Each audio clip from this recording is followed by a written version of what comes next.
Stand clear of the closing doors, please.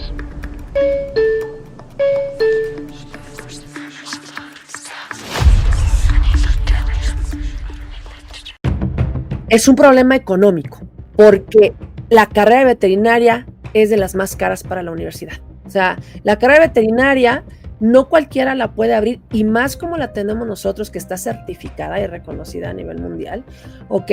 Implica quirófanos, implica ranchos. La facultad tiene ranchos, tiene uno en Querétaro, tiene uno en Veracruz, tiene uno en Tláhuac, tiene en Topilejo, tiene en Jilotepec.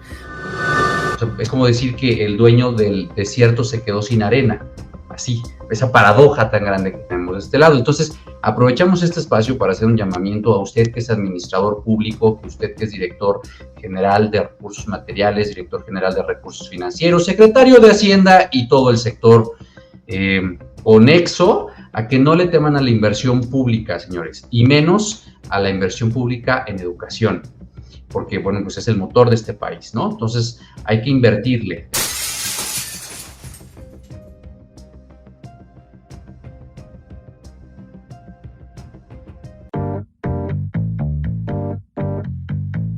Queridos amigos, muy buenas noches. Estamos muy felices en este episodio el día de hoy.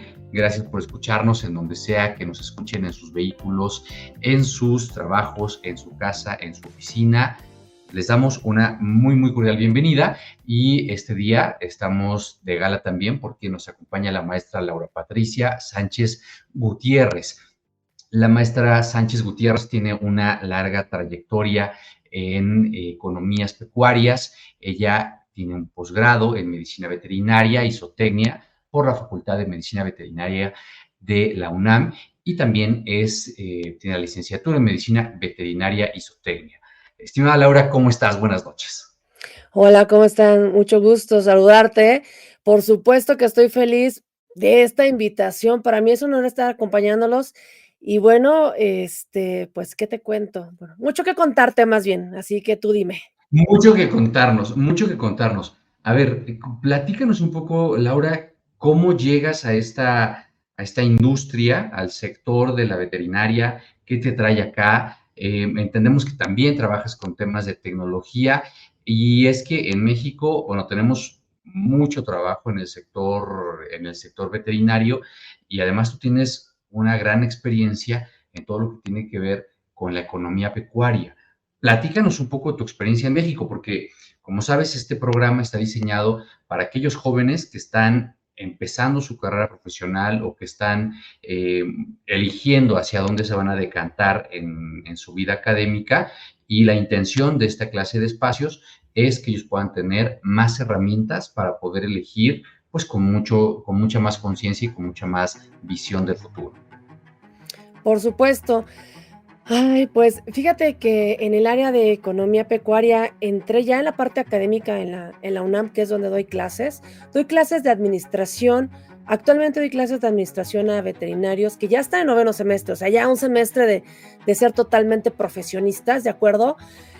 Pero yo inicié con clases de economía pecuaria dentro del departamento. De hecho, el departamento se llama Desarrollo Rural, bueno, Administración, Economía y Desarrollo Rural, ¿no? Son esas tres herramientas que nosotros damos para complementar todo su aprendizaje de nuestros estudiantes, independiente de la parte médica, de la parte zootécnica que tienen en la Facultad de Veterinaria.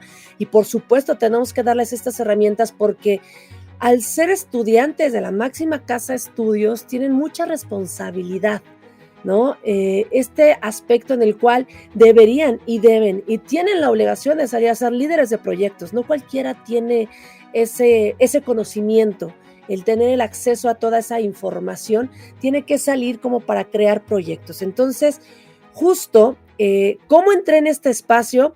Pues fíjate que hice la maestría en medicina. Yo, previo a la parte académica, yo estaba completamente en la parte de investigación, en la parte de negocios ecoturísticos, ¿ok? Y antes estuve encargada de una granja de conejos. Ok. Casi recién salida de la carrera. Siempre he estado en la parte clínica veterinaria, por supuesto, pero también me metí un buen rato en la parte de la parte pecuaria, y en especial en la parte de la producción cunícola allá en San Pablo, Atlazalpan, Chalco, ¿no? Entonces, obtuve toda esta experiencia de la parte administrativa.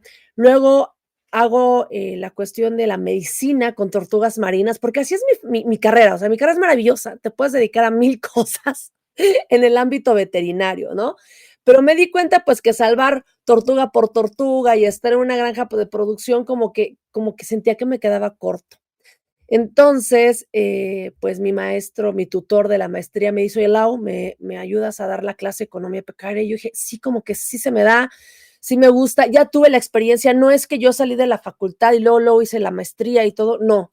Te estoy diciendo que después de tener la carrera, como 8 años, 8 o 9 años después, hice la maestría. O sea, ya con toda la experiencia de saber a qué la iba a enfocar y a qué le iba a dedicar. Y dije, bueno, que creo que sí traigo algo que puedo compartirles. Y entonces, ahora estoy en la formación de médicos veterinarios en el área administrativa y bueno, pues también por ahí en la parte tecnológica. Qué impresionante todo esto que nos compartes, pero a ver, ¿cómo te nace el amor o de dónde descubres tu vocación? ¿Cómo descubres tu vocación? Híjole, es que, como hablo con las personas de tecnología y como hablo con los docentes y como hablo con los veterinarios, luego creo que soy el granito, el frijolito en el plato de arroz, porque tengo un mix, digo, ya vieron ustedes por ahí mi currículum y lo íbamos platicando. Tengo un mix muy interesante en el que yo trabajo con inteligencia artificial. Actualmente estoy en 2 proyectos de inteligencia artificial para formación de médicos veterinarios. Al mismo tiempo estoy formando a muchísimos docentes a nivel mundial, lo puedo decir, con mi canal de YouTube y con los programas en vivo que tengo.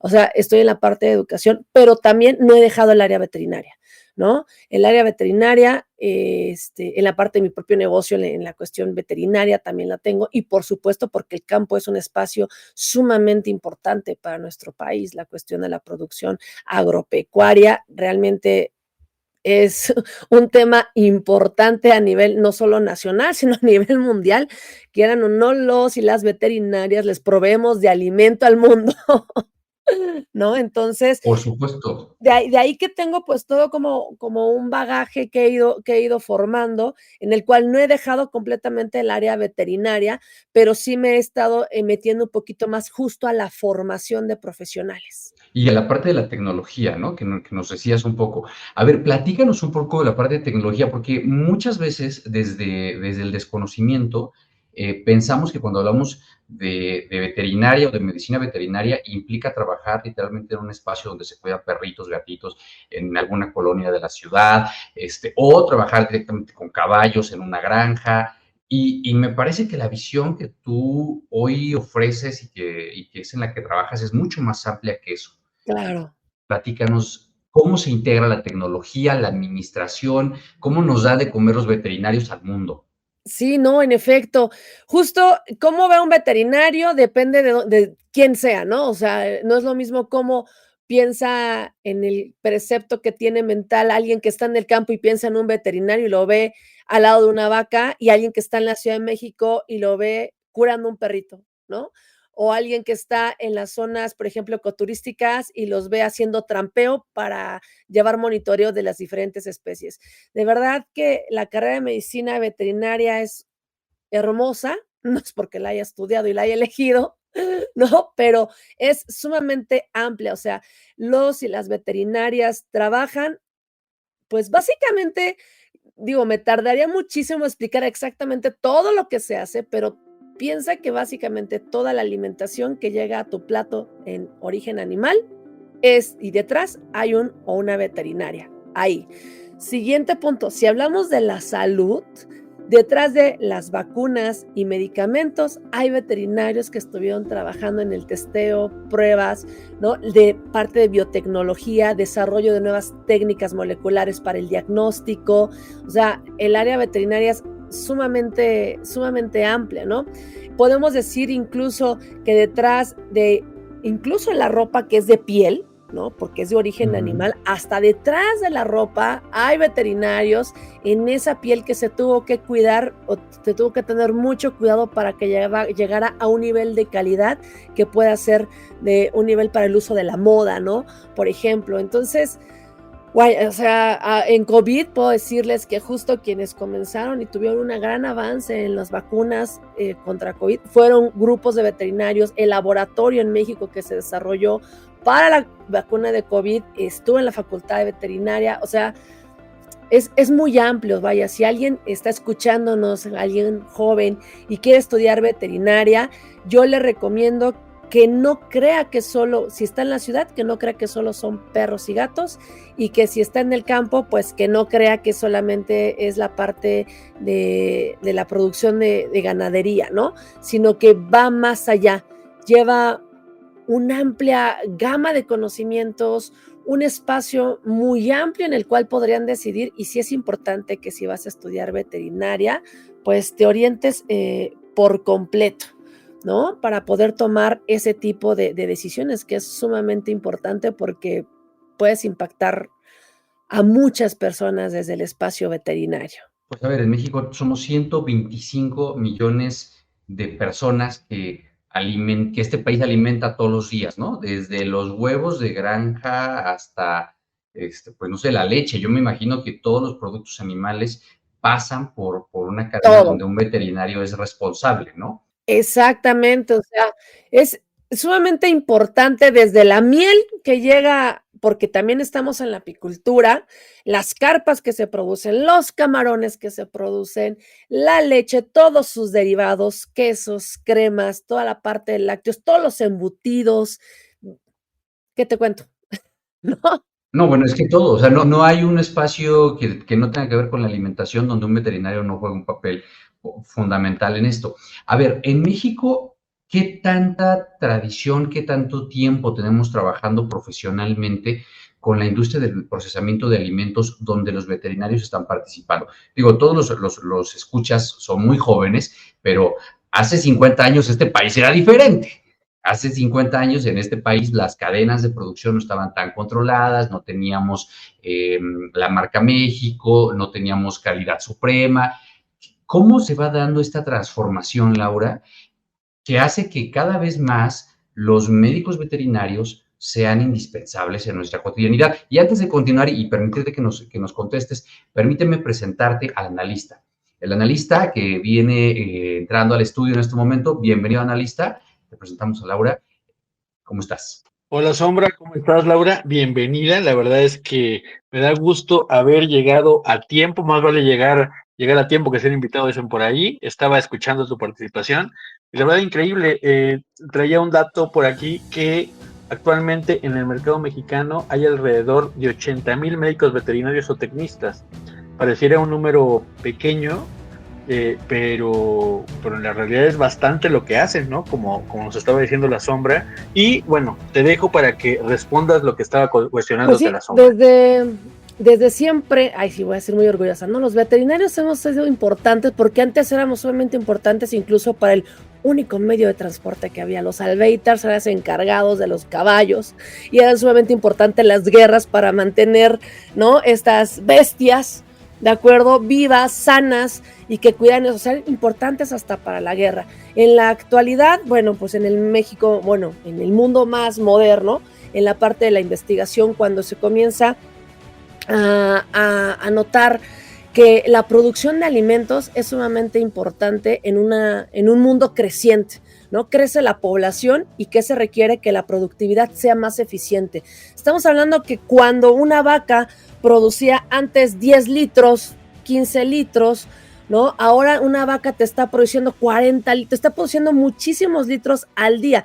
Y no es, y de una vez hay que quitar ese tipo de mitos, ¿no? Que si el pollo es amarillo que tiene porque le metieron hormonas y que a la vaca le metieron hormonas y por eso está produciendo más leche, es simplemente el estudio de la genética y la selección de la especie, en la cual se van quedando justamente con las madres, por así decirlo, ¿no? Que están produciendo más y de ellas se obtienen los becerros que van a tener esa genética. Entonces, ha sido tanta la selección genética. Antes un cerdo se tardaba 2 años en engordar. Ahora estamos hablando de cerdos engordados en 9 meses, porque necesitamos que justamente los animales, la producción de carnes y de alimentos salga mucho más rápido y de manera más eficiente, ¿no? Entonces, y no solamente es así como se me antojó seleccionar tal animal porque por esto, por el otro, ¿no? Sino tienen digamos, tiene su ciencia el seleccionar a los animales de acuerdo a las características que tienen, y ahí ya sería invitar a alguien genetista y especialista, porque estamos hablando de cuestiones muy, muy específicas en investigación, ¿de acuerdo? Pero sí deben de saber que existe mucha ciencia detrás de ese huevito con jamón que se desayunan en la mañana y un vaso de leche para que llegue a tu plato, ¿no? Desde la producción como tal hasta el transporte y la logística que requiere para que este alimento dure más tiempo envasado, guardado, ¿no? No se echa a perder, o sea, hay muchísima ciencia detrás de todo ello. A ver, Laura, a mí me vuela la cabeza con esto que dices porque lo tenemos tan dado por hecho, ¿no? Tan aceptado como, bueno, es normal huevitos con jamón en la mañana, ¿no? Y un vaso de leche, como bien dices. O, por otro lado, damos por hecho pues una pechuga asada y una ensaladita, y entonces ya estás hecho, y un caldito de pollo, y estás hecho para la comida del mediodía, ¿no? Y por otro lado tienes a estas corrientes que te dicen, no, es que el huevo, comer 6 huevos al día es demasiado colesterol, y en realidad lo que quieren es que el negocio se lo hagas a las grandes marcas.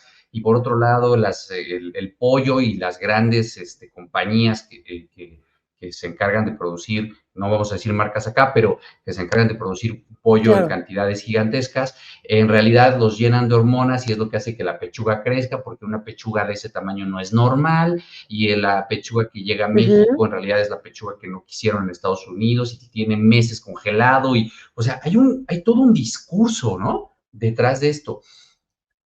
¿De qué tenemos que educar, o cómo tenemos que educar a nuestros jóvenes?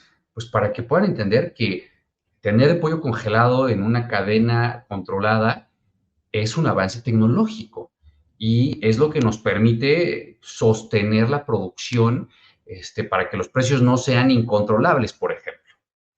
Sí, por supuesto. Como dije, ¿no? Detrás de todo esto hay ciencia, y detrás de todo esto hay veterinarios estudiando un proceso en el cual, y hablando ahora de la parte administrativa, ¿no? Porque no solamente es netamente pura ciencia, porque para que sea eficiente un proceso hay que ser buenos o buenas administradoras con los pocos recursos que tenemos, llegar a un objetivo y ser eficientes para lograr que el plato de huevo y jamón llegue a tu mesa y el vaso de leche, ¿no? Ahora, en esta producción se requiere demasiada colaboración, ¿no? Y también se tienen registros, se hacen certificaciones en las cuales los alimentos pues tienen que ser testeados para saber que cumplen justo con la cantidad, porque si hay una cantidad mínima de medicamentos, no es que no les pongan medicamentos, vaya, les tienen que poner a veces porque si no puede surgir un brote y entonces pues se me van todos los animales y eso encarecería la producción, ¿no? Por ejemplo. Sin embargo, por fortuna, no voy a decir que no en un no absoluto, porque sí hay quienes que ya no se hace como antes, porque hubo un momento por ahí de los 90s que sí se inyectaba que hormonas, como que se estaba como por ahí investigando, probando con tal de producir más carne, ¿no? Por ejemplo. Pero en la actualidad, a partir justamente de la selección genética, se logran tener especies, te digo, o sea, una vaca Holstein que producía a lo mejor 22 litros, ahora ya te llega hasta 60 litros. Y eso no lo haces con una inyección. Eso no lo haces con una inyección, eso lo haces con una selección genética, y no de ayer ni de antier, sino de años en los cuales he ido seleccionando estas especies para que puedan tener esta alimentación. Entonces hay corrientes incluso en las cuales se sabe que si el animal no está estresado, produce más. Y eso se trabaja mucho con los ganaderos, ¿no? O sea, si tú tratas mal a tu animal, si tú no lo cuidas, entonces este animal no te va a ser eficiente, ¿no? Incluso, por ejemplo, le decía, en la producción de piel para la cuestión de ropa, ¿no? O de calzado. Si Ujú, ellos ujú. golpean al animal, maltratan el cuero, maltratan La la piel, y piel. entonces no se los van a comprar. O sea, bajo todos estos preceptos, más el que en la actualidad la sostenibilidad es un pilar importante, no solo en la veterinaria, sino en todas las áreas, ¿de acuerdo? Se busca que justo se cuiden tanto a los animales como el espacio y el ambiente en el que se encuentra, de tal forma que ahora se ha llegado a un desarrollo de una ganadería sostenible, una ganadería mixta, en la que antes teníamos la idea de que solamente pueden estar vacas y se quedan ahí. Y ahora tenemos una ganadería mixta en la que enriquece y que puedes tener cabritas con vacas, con cerdos, porque sus propias heces, su propio estiércol pueden nutrir la tierra y entonces, o sea, hay diversas corrientes que están yendo para la parte positiva, ¿no? El hecho de que la gente ya es más consciente de lo que se alimenta, exige alimentos orgánicos. Alimentos, no sé si has escuchado y seguramente si lo han escuchado, por ejemplo, el huevo de gallina libre, ¿no? Ya Sí, no esto es son de libre gallinas, pastoreo, ¿no? ¿no? Que ya no son gallinas que están enjauladas, son gallinas que además también mercadotécnicamente por la parte de administración te lo platico, pues te lo venden de esa forma. Es una gallinita feliz que está por ahí pastando, ¿no? Que está por ahí picando y que va y deja su huevito y entonces cero estrés. Y además, este huevo orgánico cumple la característica de no tener algún medicamento ni algún químico y está certificado. No es que a mí se me ocurre decir, ay, mira, te traigo 1 kilo de huevo orgánico, ¿no? Sino que está normado y que está revisado para asegurar que tiene, pues, este origen, ¿no? Todos los productos orgánicos, no es que, y no es tan fácil producir un alimento orgánico. Entonces, y no cualquiera tiene la oportunidad también de producir un alimento orgánico, ¿no? A ver, es que el sector pecuario nos da para hablar horas, ¿no? Horas. Sí, muchísimo. Y nos gustaría ir llevando esta conversación hacia las perspectivas de desarrollo de los jóvenes en México. La Secretaría de Desarrollo Agropecuario, la antes AGARPA, ahora SADER, A ver. ha estado durante muchos periodos, a través de distintos partidos, empujando el desarrollo del agro en México, desde temas estrictamente agrícolas, café y plantitas y todo esto, cereales, en fin, hasta pues toda la parte de desarrollo de los cárnicos. Ya llegamos a donde necesita llegar el país en términos de masificación de producción, por ejemplo, de proteína animal, independientemente de si es carne, leche, queso, o todavía nos falta para llegar allá. ¿Tenemos el potencial para hacerlo? ¿Qué nos falta?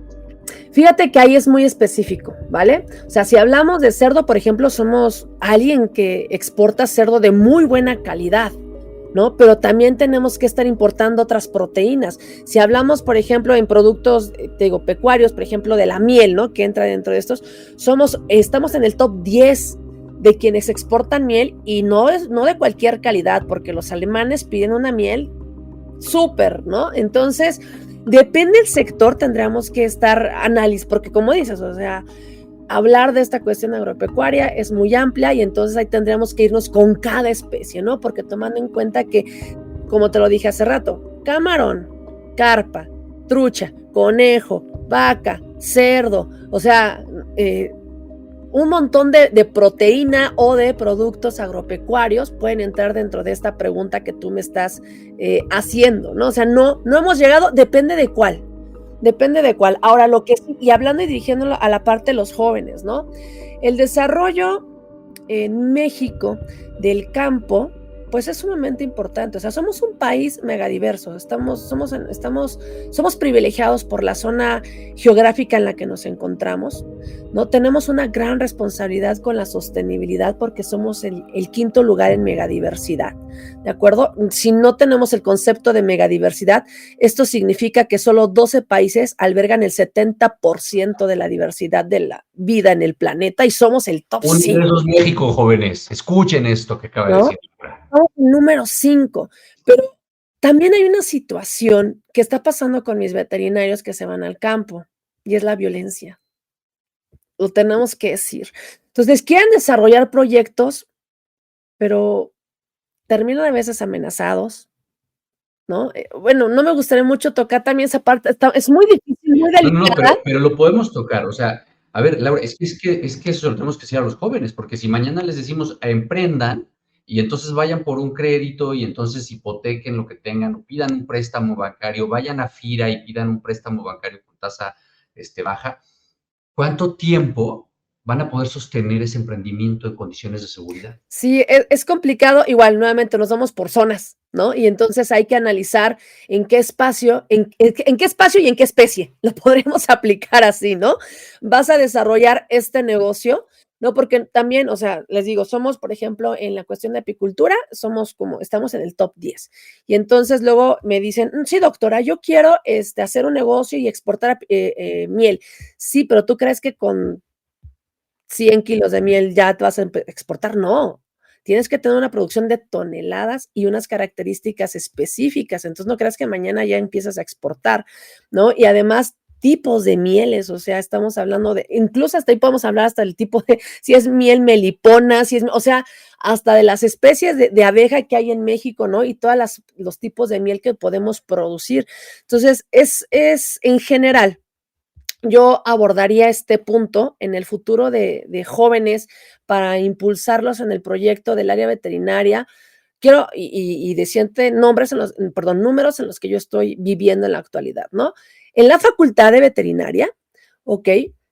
Ciudad Universitaria, que es donde yo doy clases, de mis estudiantes que entran a la clase de administración, que tengo 50 en clase, 40 quieren dedicarse a pequeñas especies, perros y gatos, y 10 agropecuario. Entonces está haciendo un hueco enormísimo porque necesitamos veterinarios en el campo, pero se contrasta con la parte de, bueno, me voy al campo, pero ¿quién me protege? ¿No? Bueno, me voy al campo, pero, y ahora otro número importante que quiero platicarte. Cuando yo entré hace poquito a la facultad, Déjenme te estoy decirles que Laura hablando, es muy joven, además de ser no, muy guapa, muy joven. salí hace 20 años de la facultad, ¿ok? Hace 20 años que yo salí, mi generación, estamos hablando que era 30% mujeres, 70% hombres, porque pues el campo es machista, ¿no? Claro. Entonces, había menos mujeres que hombres. En la actualidad, la generación que entró 72% mujeres, 28% hombres. O sea, se está haciendo un campo de mujeres en la facultad, estoy hablando de la facultad, ¿no? Hay otros espacios donde dan también la carrera de veterinaria, te estoy hablando de esta realidad que es, pues la facultad tiene su renombre a nivel mundial, ¿no? Y de ahí que también como están en la ciudad, quieren dedicarse al mercado de pequeñas especies, que también es millonario, o sea, ha crecido impresionante, ¿no? Y dicen, Hay perrijos por todos lados. vaya, hemos dejado de tener hijos justo, y bueno, de hecho, ya no le podemos decir mascota, le tenemos que decir que es un acompañante emocional, a quien atendemos es al tutor con su acompañante. Le dices mascota y dices, ¡ah! O sea, tienes que tener cuidado también en esa parte de la clínica, no menos lo que acaba de suceder con el veterinario del Estado de México, que porque la perrita no sobrevivió a la cirugía, lo que pasó, ¿no? Que fue terrible, que perdió la vida. Entonces, es complicado, ya se está volviendo complicado. De por sí nuestro país pues está en una situación en la que los valores están faltando mucho, ¿no? Y el área veterinaria es un área de mucho corazón, la verdad. O sea, es de mucha pasión, de mucha corazón y de mucha entrega, porque aunque yo me haya aventado 5 años de medicina veterinaria, un año de la tesis y el servicio, que ya son casi 7 años, me pagan una cuarta parte por una consulta de lo que le pagan a un médico humano. Y estudiamos 5 años de medicina. Y aparte me aventé 2 años de maestría y ahorita tengo 22 diplomados y entonces para que me estén regateando la cirugía de ortopedia de especialidad, que se usa el material que se usa en humanos, que se usa anestesia y que se usan los conocimientos, es complicado, ¿no? O sea, te digo, aquí tenemos material para hablar de las áreas veterinarias, Horas, horas. muchísimo, ¿no? Porque por los dos lados estamos hablando del campo, que es necesario porque se necesita que se trabaje en el campo. Si no tenemos quien produce, entonces no vamos a depender de países externos que nos están subiendo aranceles Para allá iba, para para allá iba. proveernos de alimentos. Que Entonces, nosotros podríamos producir, ¿no? así es. A ver, el analista hace un ratito nos decía que hay un número de veterinarios en México. ¿Son suficientes, Laura? Tenemos la mano de obra suficiente para trabajar la producción alimenticia de este país? No, no ha sido suficiente. Justo cuando vamos a las prácticas en el campo es lo que nos hace ese sentir que nos da a quienes visitamos y nos dan la oportunidad, como saben que somos la facultad de veterinaria, entonces nos permiten entrar a la realidad de sus ranchos, ¿no? Y a cambio, pues los estudiantes y nosotros como profesionales en el área les asesoramos. Es como un dar, ¿no? Mira, enséñale a mis veterinarios cómo se hace esto con los cerdos o cómo se hace esto con las vacas o cómo se hace esto con las cabras, la realidad de cómo se produce, etcétera, y a cambio, pues nosotros también te echamos la mano, hacemos ahí, meten mano con los animales, ¿no? Pero también te ayudamos a esterilizar si hay perritos de la calle, ese tipo de cosas, es el dar, ¿no? Pero sí expresan esa situación y sobre todo en el campo, en la cuestión de la Ciudad de México en específico, en el área de medicina, estamos a nada de que se sature el mercado de pequeñas especies, ¿ok? Porque pues sí, ya hay muchas clínicas, ¿ok? Pero en el área, justamente en el área de producción pecuaria, sí se requiere que avance un poquito más, que entren más veterinarios y veterinarias en ese espacio, pero justo el sentir es que para muchos hay como ese miedo de entrar y ahora viene, y ya lo veremos en un futuro no muy lejano, que las generaciones salgan más mujeres. Y sí, sinceramente, sigue habiendo mucho machismo. Hay ranchos en los que yo no puedo ir como responsable, entonces va el doctor compañero y yo soy la acompañante para que me permitan entrar, ¿no? Entonces se Bueno, que ese es juntan un esas tema cosas. cultural que nos toca trabajar como sociedad, toda la razón. A ver, regresando un poco a la universidad y al cupo en la universidad. La UNAM es conocida por tener, por supuesto, una de las demandas más altas del país, si no es que la más alta del país, Sí, y no poder aceptar o atender a toda esta demanda. ¿Ocurre lo mismo en la licenciatura, en la facultad de zootecnia? estamos en el top 5 de demanda. O Así que sea, por un sí, lado tenemos mucha demanda, hay mucha necesidad en el campo, hay insuficientes, son insuficientes los veterinarios que tenemos, pero no podemos recibir a todos, ¿no? no, Entonces tenemos un problema administrativo acá. ¿Cómo se resuelve? no, es un problema económico, Ok, porque la carrera de veterinaria es de las más caras para la universidad. O sea, la carrera veterinaria no cualquiera la puede abrir y más como la tenemos nosotros que está certificada y reconocida a nivel mundial, ¿ok? Implica quirófanos, implica ranchos. La facultad tiene ranchos, tiene uno en Querétaro, tiene uno en Veracruz, tiene uno en Tláhuac, tiene en Topilejo, tiene en Jilotepec, ¿ok?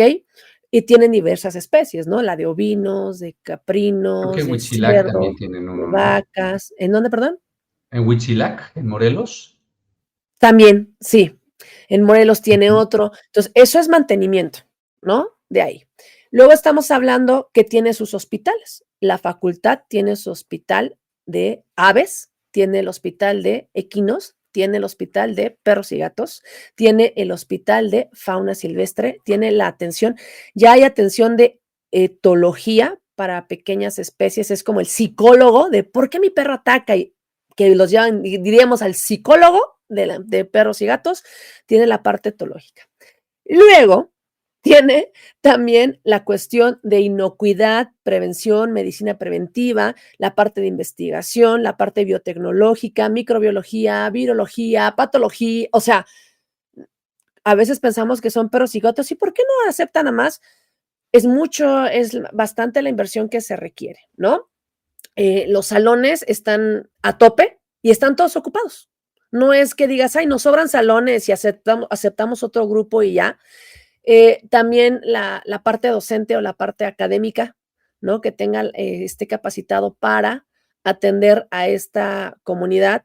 Y bueno, se están viendo probablemente en el futuro, digo, es de las propuestas que yo tengo también a partir de la cuarentena, que se haga un sistema tipo híbrido, ¿no? A lo mejor hay algunas materias que se pueden ir llevando un poquito en teoría, en línea, y vas a asesorías presenciales y ya nada más las prácticas hay rotaciones, pero es algo que también nos vamos a la parte administrativa. Tú sabes que toda la cuestión administrativa, vaya, para que me acepten una encuesta, que por datos de privacidad, que para que me acepten, te tardas muchísimo, ¿no? Entonces, son varias cosas que se juntan, pero cuando yo entrábamos alrededor de 450, ahora ya se aceptan 700, o sea, tampoco es que digas que no ha hecho algo la facultad por ir Bueno, ingresando. pero estamos hablando de un lapso de más de una década. Que ha ido aceptando más gente, ¿no? Antes no tenía, por ejemplo, el SUA, que es el sistema de universidad abierta, ahora lo tiene, pero para los posgrados, es decir, para alguien que quiere, por ejemplo, llevar administración de empresas porcinas, ¿no? Ya veterinarios que ya terminaron y que quieren, por supuesto, especializarse para ser más eficientes en su campo laboral. Entonces, para eso está el SUA, pero para la licenciatura como tal, sí es una licenciatura, la medicina. Imagínate que a ti te atienda un médico que llevó la medicina en línea. A ver, No, a mí, yo la ¿no? verdad O sea, es lo dudaría. mismo, nosotros somos médicos, pero no de una especie, sino de muchas especies. Entonces, sí requerimos esta cuestión de ser más estrictos en el aprendizaje, de llevar seguimiento, de estar presencial y también pues el espacio es complicado. Entonces, son como diversos factores, ¿no? De ahí que, por ejemplo, pues la VM se dio cuenta de la demanda que existía para entrar a estudiar y aprender solo de perros y gatos y abrió su carrera. Su carrera, que entonces eso hace que es un espacio más económico, porque no tiene el sustento económico para abrir un hospital de caballos, ni para abrir un hospital de fauna silvestre, ni para ir. Entonces, como que ellos nada más se enfocaron ahorita a la parte, por ejemplo, de perros y gatos, ¿no? Entonces, de ahí, de alguna manera, quien pueda pagarla, que ahí es el otro punto, ¿no? Quien pueda pagarla se va a ir y se va a pagar su carrera para la atención de pequeñas especies, pero quien no, pues tiene que. Entonces, como decías hace un momento, este es un problema económico y es algo que el analista por aquí también nos lo podrá confirmar. Lo hemos dicho en muchos capítulos en torno a la inversión que se hace desde el sector público en distintos programas, ¿no? Pareciera que después de este sexenio que acaba de terminar y de esta austeridad franciscana y republicana y todo lo demás, pues el dinero falta en el país y siempre llegamos a la conversación en torno a ver cómo es posible que el dinero falte en las instituciones públicas cuando son parte del Estado y el Estado es el que tiene el monopolio del dinero y de la producción del dinero, ¿no? O sea, es como decir que el dueño del desierto se quedó sin arena,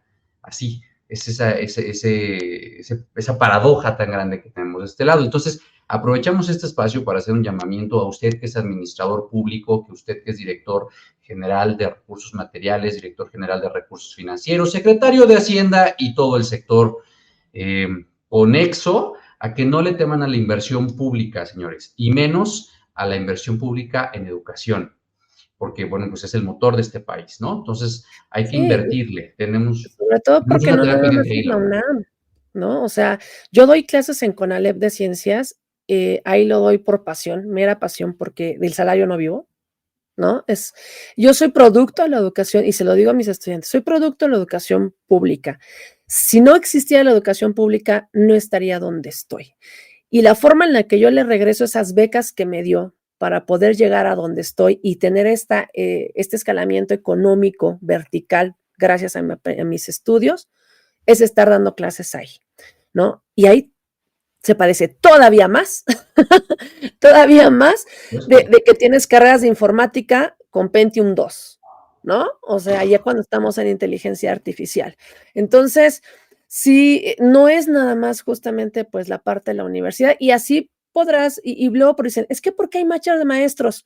Pues vayan a ver los milagros que hacen las y los maestros con los espacios que tienen, ¿no? Ponemos nuestras propias computadoras, ponemos nuestro propio dinero para los plumones, ponemos nuestro propio dinero. Ahora digo, y lo hablo ahora por la parte, porque también estoy muy involucrada en la formación de maestros, en tecnología, en la formación de maestros y maestras de escuela básica, ¿no? Ellas invierten de su propio y ellos de su propio salario para darle un detalle a tu hijo, para cambiarle la vida en ese aspecto, para inspirarle, ¿no? Y sí está un poco complicado, de verdad que yo creo que en la actualidad estar en la docencia implica mucho amor, mucha pasión y mucha resistencia. O sea, de verdad, Sí, sí es complicado, te digo, no nada más la UNAM. Y yo lo veo en la UNAM, yo me siento súper feliz en la UNAM comparado con otras instituciones, ¿no? La verdad, o sea, ahí sí, por ejemplo, tengo contacto directo con PC Puma, quien nos apoya, hizo un programa completo en la universidad, empezó en la Facultad de Veterinaria el ingeniero Francisco, en el cual sabemos que nuestros estudiantes no tienen tablets ni computadoras, y se invirtió en tecnología, y ahora, por ejemplo, la doctora Laura pide un carrito de tablets y me llevan las tablets para que todos mis estudiantes tengan acceso. Toda la facultad tiene internet, entonces yo ya puedo tenerles actualizados, ¿no? No llevan su propia lab, se les prestan los equipos, o sea, ahí sí tengo que admitir que se ha estado invirtiendo, pero pues falta, ¿no? La verdad es que sí, o sea, pues sí falta, pero digo, comparado con otras instituciones que yo he vivido en las otras instituciones, ahí va la UNAM al final del día, produce también bastante, ¿no? Laura, yo no quiero dejar de preguntar, no puedo dejar de preguntar esto, sobre todo en miras al próximo mes de junio, en donde estaremos celebrando el 5 de junio el Día Internacional del Medio Ambiente, y necesitamos hablar de medio ambiente y necesitamos hablar Claro, de producción ganadera, de producción pecuaria y tal. Tú hablaste hace un momento acerca de la sostenibilidad y yo tengo que sí, preguntar, ¿qué pasa con la contaminación paralela que se genera con la producción masiva, pues, de cárnicos, por ejemplo, ¿no? ¿Qué pasa con todos los gases que se generan derivado de la producción masiva de cárnicos? Porque eso lo vimos en la Ciudad de México. Por más no circulas que tenemos, por más dos híbridos que hay, por más coches eléctricos que hay, la nata gris sigue llegando de algún lugar. Y entonces todo el mundo se pregunta, ¿por qué si ahora ya ni siquiera tenemos fábricas en la Ciudad de México como las teníamos hace 50 años?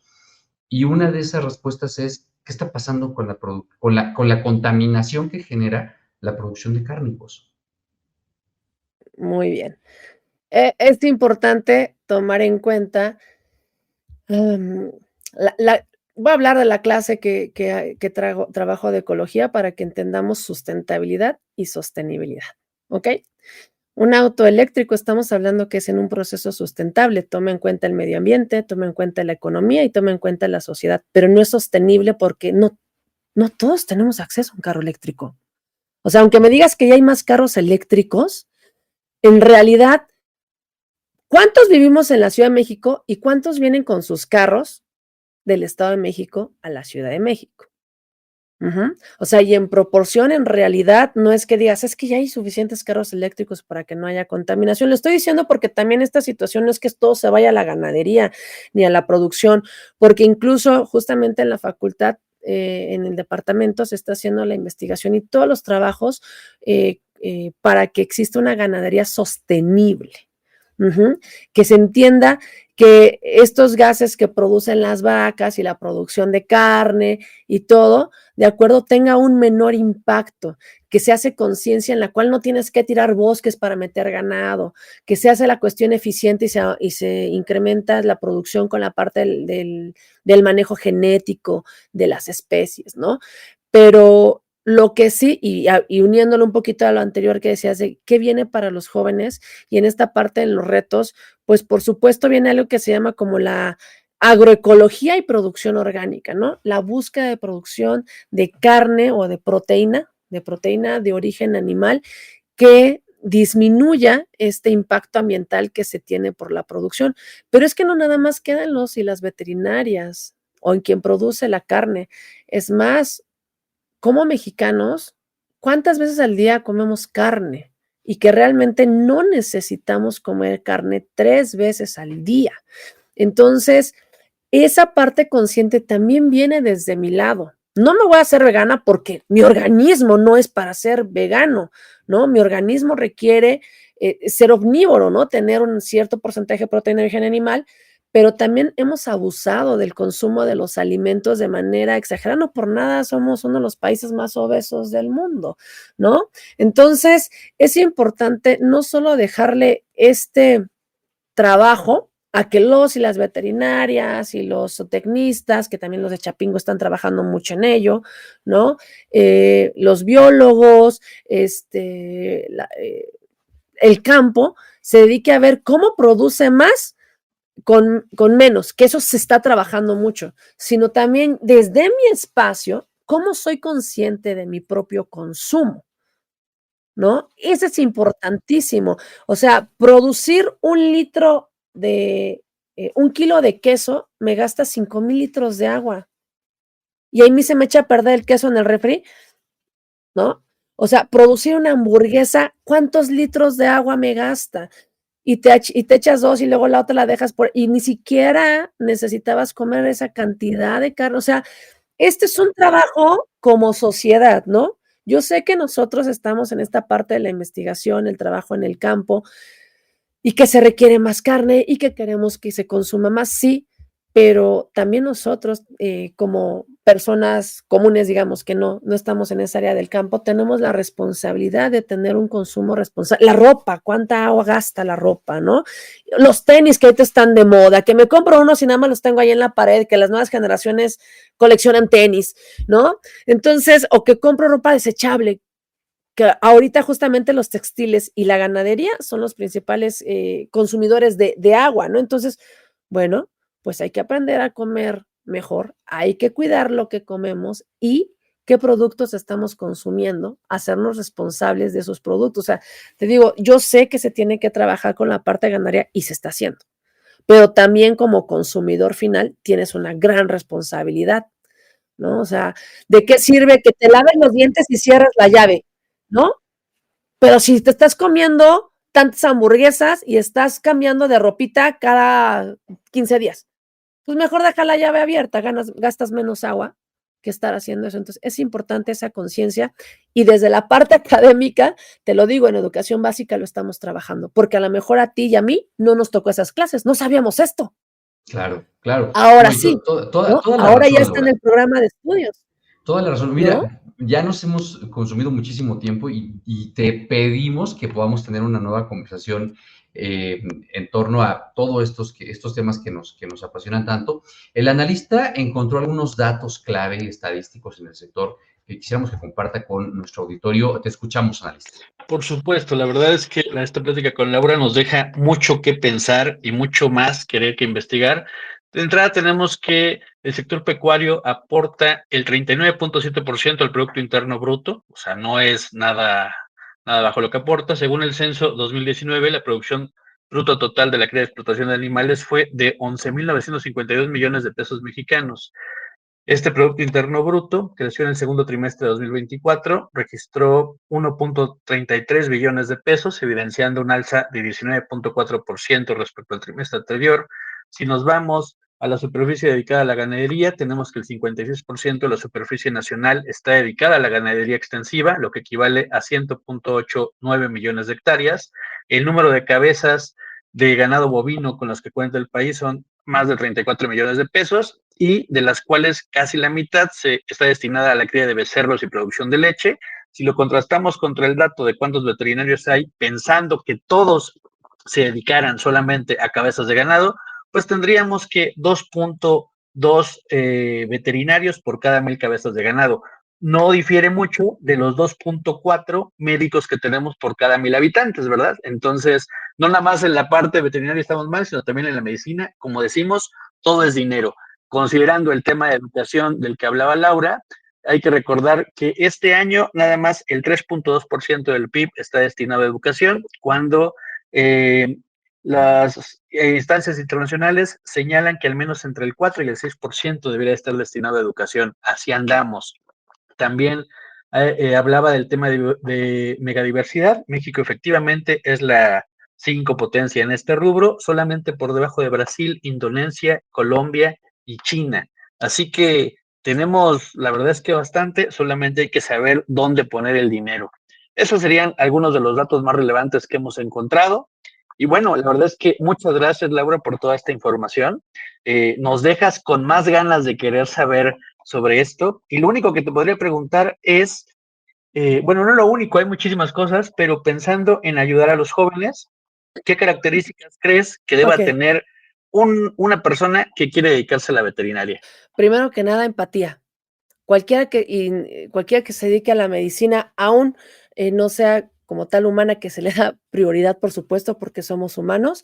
La empatía es una de las características principales, pero esta no solamente por la especie, sino por entender que somos capaces de cambiar e impactar comunidades rurales, comunidades de mujeres, como mujer veterinaria, quien pueda ayudar a que estas mujeres tomen este empoderamiento y críen a sus propias gallinitas, a sus propios cerditos, a sus propios animales para sacar adelante a su familia. Entonces, empatía es uno de los principales, ¿no? También resiliencia, porque México no trata bien a los veterinarios en general.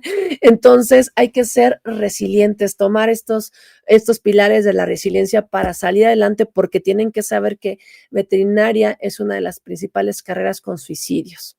Entonces, es una carga emocional bastante fuerte. Entonces, hay que prepararse con un buen autoestima, ¿de acuerdo?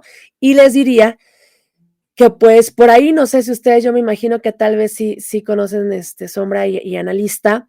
El Ikigai es algo que yo utilizo y que transmito a mis estudiantes, esta filosofía del Ikigai, del encontrar tu camino y darle sentido, porque justo es lo que trabajo con mis estudiantes de noveno semestre. Les digo, la carrera veterinaria es maravillosamente amplia y llegan a noveno semestre y dicen, es que tengo 10 opciones y no sé cuál. Y entonces hacemos un Ikigai, que es en el que tienen que encontrar su misión de vida, su visión, su pasión, por lo que les pueden pagar y en lo que son buenos, y al encontrar ese camino van a ser felices, y al ser felices lo van a transmitir y lo van a poder lograr, ¿no? Entonces creo que, por supuesto, dejando de lado toda la memoria que debemos de tener, inteligencia, porque también tenemos inmunología, patología, o sea, tomando como hecho esa parte, primero formarnos en esta cuestión emocional bastante bien para poder transmitirlos a las otras generaciones y sobre todo para transmitirlo a la gente que está en el campo. Laura, con esto vamos a tener que cerrar el episodio del día de hoy. Estamos súper agradecidos por tu presencia. Queremos que esta sea la primera, pero ciertamente no la última vez que podamos contar con ella acá. Y a todos ustedes que nos estuvieron favoreciendo con su atención durante este episodio, los invitamos al próximo episodio la próxima semana. ¡Adiós!